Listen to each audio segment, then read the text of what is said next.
Sabi daw niya get out. Sige, alis na lang kami. Okay. Did we just make a bad decision here?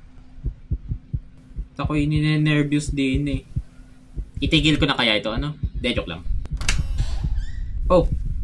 May pagka-dim down! Bro, ano nangyayari sa paligid bit ganito? Malaking pagkakamali itong pinasok pa natin apartment na to eh. Ay!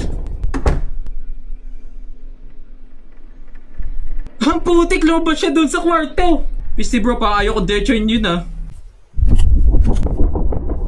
Nako, I think it's better na iwan natin buhay ang mga ilaw din eh.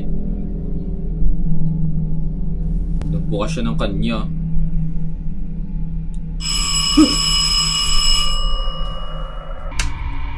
Oh, no, no, please. Please don't. Hey, lights on! Sabay nag-ring na yun. Wala man telepono din eh.